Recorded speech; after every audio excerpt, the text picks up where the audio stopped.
agriculture, and I'd say real estate too, are the two industries that touch every single person on the planet. Everybody's got to have a place to stay, and everybody's got to have something to eat. So it's a growing industry, just like real estate. As the population grows, people are going to consume more food, more calories, and so there has to be more farmers and farms to produce it. And as that happens, we have to do it more sustainably. Welcome to the How to Scale Commercial Real Estate Show. Whether you are an active or passive investor, we'll teach you how to scale your real estate investing business into something big. Chris Rawley is the CEO of Harvest Returns, an agricultural investment platform. He has invested in real estate and income-producing agriculture for over 2 decades. Chris, welcome to the show. Thanks a lot for having me here, Sam. Absolutely. The pleasure is mine, Chris. There are 3 questions I ask every guest who comes on the show. In 90 seconds or less, can you tell me, where did you start, where are you now, and how did you get there? Well, like a lot of people in my real estate investing career, I started with single family homes, just rental property, and that quickly evolved into multiple single family homes and duplexes, and that evolved into land, and then that evolved into I wanted to invest in a farm, and there wasn't a good way to do it, so decided to go the hard way and built a platform for not only myself to be able to invest in farms and ranches, but other people as well. So we've put together over $30 million syndicated farm and ranch and agribusiness deals, and been going strong since 2016. Okay, fantastic. Tell us about the opportunity in agricultural investing. Yeah, so the first thing that it's important to know about agriculture is the basis of it is food, or the basis of food is agriculture. Right. And we take that for granted. We all go out to eat. We go to the grocery store. We pretty much got whatever we want 24/7, 365. Food is in produce is always in season because it's shipped in here from Mexico and South America, and beef and lamb shipped from Australia. So we're very blessed in the United States to have access to food. And other countries are not, they don't have that same benefit. So if you're an investor and you're interested in where your food comes from and how it's produced, investing in a farm or a ranch or an agriculture business is a great way to kind of make that connection and get a little bit more in tune with the food system. On top of that, agriculture, and I'd say real estate too, are the two industries that touch every single person on the planet. Everybody's got to have a place to stay, and everybody's got to have something to eat. So it's a growing industry, just like real estate. As the population grows, people are going to consume more food, more calories, and so there has to be more farmers and farms to produce it. And as that happens, we have to do it more sustainably. So that's kind of the other dynamic that's going on within agriculture right now, is technology is being applied to produce food more sustainably and more efficiently. Right. No, undoubtedly the need is obvious. The need for food won't go away. Tell us about if there is an opportunity from an investment standpoint. Like, where are we in the investing in agriculture kind of cycle, if there is even such a thing? Yeah, there are cycles in agriculture. They revolve around commodities for the most part. So prior to COVID, those base commodities, things like soybeans and corn, were kind of in a downslope in beef, and now they're on the especially with food inflation that we've all experienced. Every single one of us has seen that. Whether you're going to Chick-fil-A or a 5-star restaurant, you know that food costs more these days, and it's part of that cycle. Now we try to avoid that cycle by investing in kind of specialty types of agriculture products like grass-fed livestock that tend to be a little bit more immune to some of the commodity fluctuations, and indoor agriculture is one of our little specialty niches, and some more other niche things like wineries, vineyards. So those are things that we hope are inflation proof, but also not so impacted by fluctuations in commodities. So if you're looking at farmland itself, there's a lot of people that want to invest in farmland. I would say they're at the top of the cycle right now. Farmland appreciated quite a bit over the past 3 or 4 years, especially what we call row crop farmland, which is things like wheat and soybeans that everybody's familiar with. But for the smaller, especially niche sort of ag spaces that we like to invest in, I think we're not really in a market cycle necessarily. Got it. Yeah, I want to touch on that for just a second, and then hear kind of what you guys are where you guys are seeing the opportunity. Because yeah, I mean, we've seen everybody from Bill Gates to, I mean, just everybody and their mother, it seems, is investing in farmland. I actually had lunch with I'm based here in the Mississippi Delta, of course. Mhm. So, we've got row crops galore Mhm. across the arc. I mean, we're 10 minutes from Arkansas, and I got a buddy over there that buys just, he's a broker, but also just buys tons and tons of farmland. And he had never done syndications. He said, hey, we're trying to pool some investors together, want to do an investigation, and we started talking return profiles. And it was in like 1% annually on the Yeah, returns on cash basis. And I'm like, who's investing? Like like who are you getting that cares about a 1% return right. in farmland? And it obviously was row crop. It's again, it's the commodities, it's the, like you mentioned, soybeans, corn, wheat, Uh-huh. the stuff that everybody grows. But I just wondered from an investment cycle how you guys were different. It sounds like you are, like you're not just buying Yeah. the stuff that. Yeah, and for your buddies, that there is that 1%, which is probably the annual rents from the cash crops. That's after There is gonna expenses. be Yeah, that's it. land appreciation. Land is, they're not making any more of it, as the old saying goes, and especially farmland becomes more and more scarce. But it's an overbought market. That's my personal standpoint right now. Kind of farmland. That doesn't mean you can't make money over the long term, and it is a long term sort of thing. You're dealing with the speed of biology.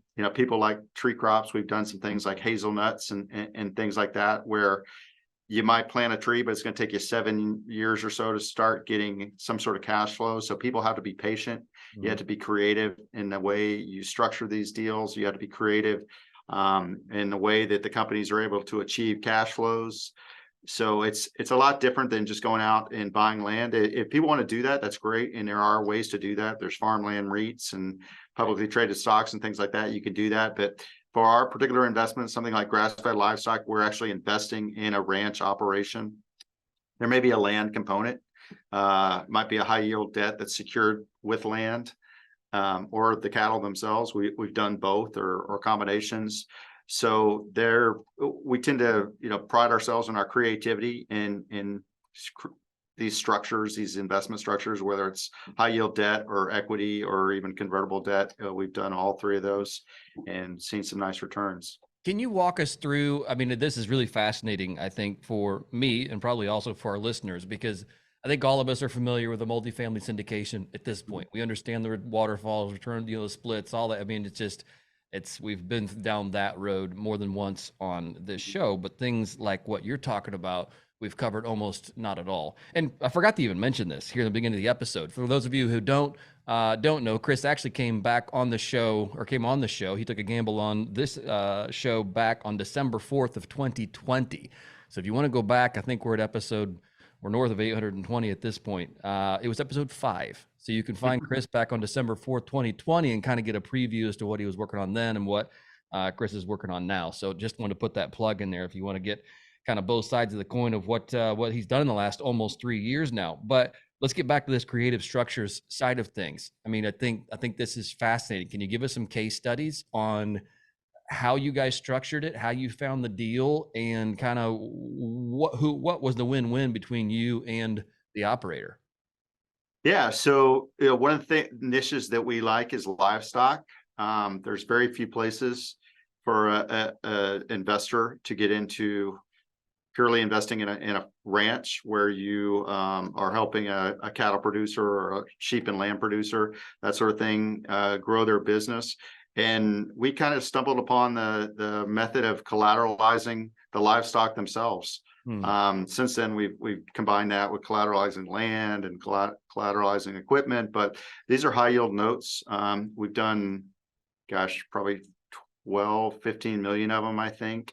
Wow. And never had any default. Of course, past performance is no indication of future results, but knock on wood, we've done pretty well. Our investors have done well with them, and they're seeing double-digit returns, and which is nice. it's not as nice as it was when, CDs were paying 1%. Now CDs are paying 5%, or treasuries, 4 or 5%. You can get those safe returns, but if you're looking to beat inflation, getting something north of 10% is always good. Oh yeah, absolutely. So how do you find a rancher that is in need of capital without finding a rancher that is a bad rancher? That's a great question. The first part of that is they find us. We had a little success kind of by luck. Our deal flow really started to accelerate as we started doing more successful raises. The ranchers that come to us, in some cases, they already have, conventional land loans. Maybe they have equipment loans on expensive, piece of, and for anybody that knows, ranch equipment is very, very, high 6 figures to get a tractor or something like that sometimes. And they need to expand their herd. So they've got all the pieces in place.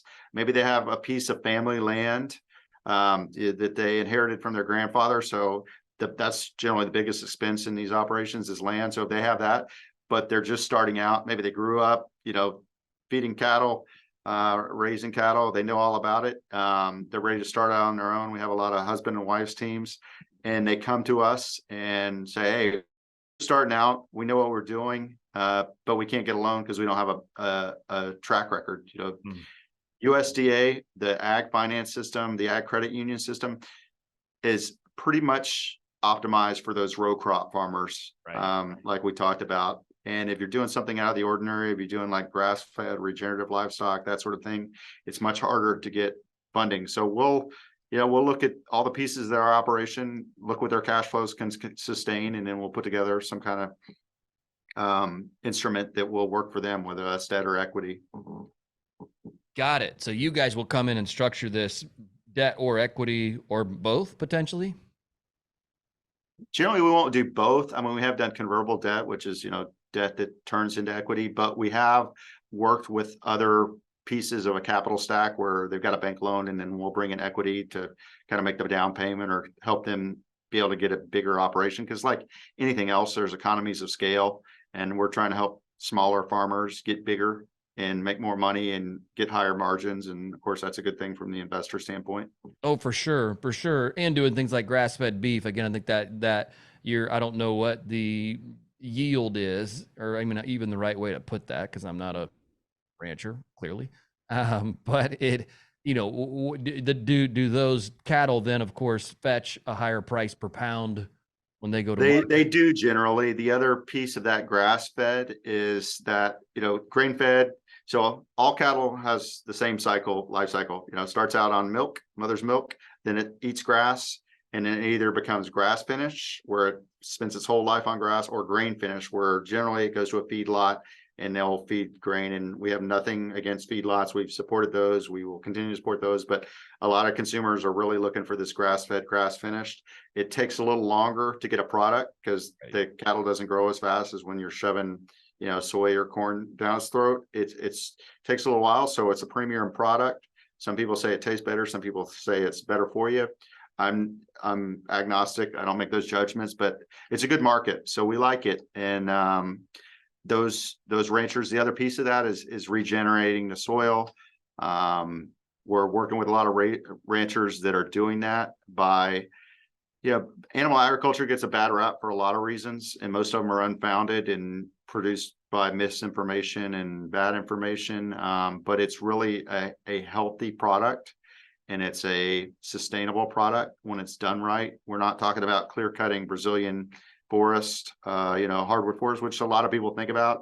That's not the kind of ranches we work with. We work with American ranchers in the Great Plains and Texas and Georgia, that are doing their best to maintain healthy animals and healthy soil and healthy watersheds. Right. No, there's a lot to be said for that, man. I'm a big fan of grass-fed beef. I've got about a cow and a half in my freezer.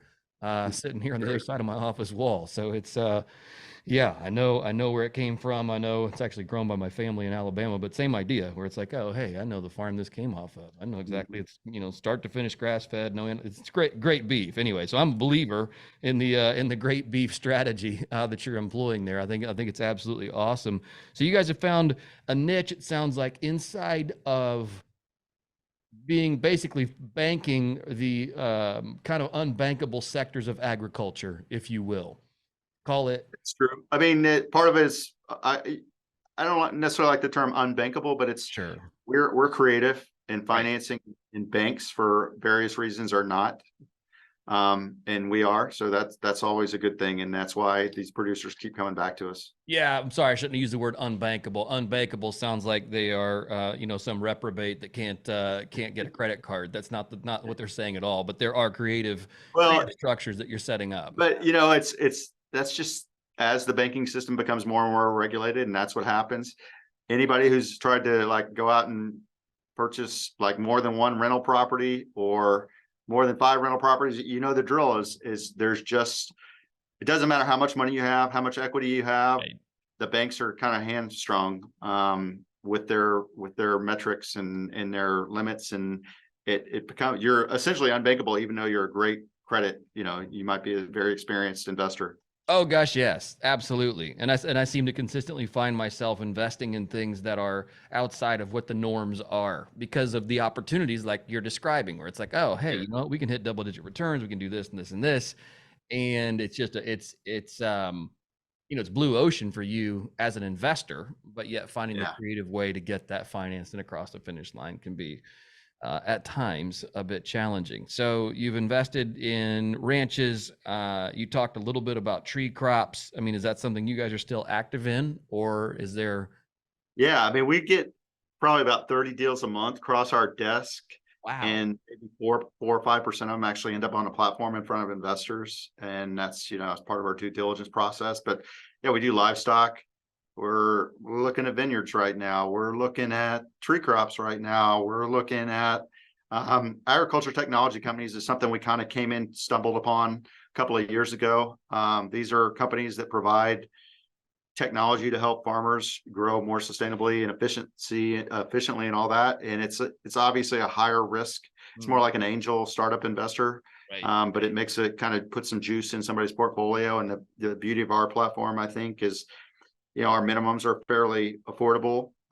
If you've got enough money to kind of self-direct your money into whether it's real estate or whatever, outside the just dumping money into your 401k every month in the stock market index, it's affordable because you can spread your 10, 15k across multiple deals, spread your risk, but also spread your exposure into different parts of livestock or agriculture. Right. You mentioned the term platform a couple times, and then you said spread your risk out. Describe that for us, because it sounds like there's something you guys have built maybe that the average syndicator doesn't have. Yeah, so it took us a while to get here, but we've got the deal flow and we've got all the technology in the back end that we launch a new offering about every 2 to 3 weeks. Wow. So we're constantly, we're serial issuers, I guess you would classify us, where we've got offerings going and these are farms and ranches raising anywhere between in businesses, $200,000 to several $1,000,000, and sometimes that's part of a much bigger project like we've done where we were just a piece of a capital stack of a $50 million project, but we may have only invested 500, 600,000. And then we've done some where we were a big chunk of a new farmer, that new rancher that I described, kind of getting off their feet, but maybe they're sitting on $1 million piece of land and they just need a few $100,000 to go out and buy some fences and chutes and cattle and things like that. How do you manage all of, I mean, a new issue every 2 to 3 weeks that's a lot of parties. That's a lot of ranchers, I don't even know what you call them. I guess farmers, I guess is what you call Yeah, people growing, yeah. tree crops and all those sorts of things. I mean, how do you manage all of those various entities and people? That's a lot of communication, I would think. It is, and started out just me and my partner Austin Manis back in 2016, and we would launch. We launched our first deal in 17, and we launched I think maybe 2 deals that year. Mm, Um, maybe, it's just grown. We've grown the team. We've improved our processes. We've got a lot of automation in our due diligence process and our asset management process. So it is a lot to juggle. We send out like 1,600 K1s, I think, this year. It's a lot, but I've got super accountant, super, resources that we tap into. We've got some third-party providers that do all the sort of background compliance stuff. So we just kind of put all the pieces together. And that was the hardest part of starting or getting to where we are, is organizing the pieces. We didn't know what we didn't know. And now we have learned lessons the hard way, in some cases. And we've built a system, kind of systematized our business, and we're able to iterate it over and over again. Do you feel like you work harder now, or did you work harder in the earlier stages of your business? That's a great question. I'd say the amount of work is about the same. It's what we spend our time on is different. So there was a lot of head scratching early on and trying to figure out what we didn't know. We've learned those lessons. We built a network of contacts and providers that now we spend more of our time, like you said, just dealing out lots of communications. We're constantly on calls. I'm still the chief sales officer. I get on almost every single sales call when a deal gets to the stage where we think it's viable. I get on that call after it's kind of going through the initial processes. And so and then once we get the deals up and running, of course, there's the management piece, which is, investor communications and tax documents and distributions and all those sorts of things. And fortunately, we've got all the pieces in place to do that. That's cool. I'm sorry, go ahead. Yeah. And that wasn't easy to get all in place, and it's not necessarily always easy to execute. And you're always kind of dealing with the one investor that needs a little bit extra attention. And that's just reality of being in the world that we're in. It really is. Yeah, there is that. There's always the one investor that needs a little bit more, which is okay. It's all right. There's also lots of investors that, that I'm sure you have these too, where it's, they require almost no attention. And so it probably all washes there in the end. When you review the last, say, 5 or 6 years, if you could do one thing to have either made the process easier or maybe made a mistake that you could have otherwise avoided, anything come to mind on those fronts? Yeah, that's really hard because people take pain to learn, right? Austin always says this is like the best way to learn is through pain. And so I think a lot of the things that we have in place now, and a couple deals that have gone bad and things like that, we wouldn't have learned unless we experienced them. Yeah. So although I have no regrets, yeah, sure, there's deals we wouldn't have done, or we would have changed something or automated processes sooner or later, but we didn't know what we didn't know. And we're built very deliberately our processes and our team and our systems, and grown very deliberately. We tried not to grow too fast by raising a lot of money as a company, or some of our competitors did that. And I haven't ever had to lay anybody off, haven't ever been involved in lawsuits and any kind of negative issues like that. So we're happy, and we're going to continue to move very deliberately and fund as many farms and ranches as we can.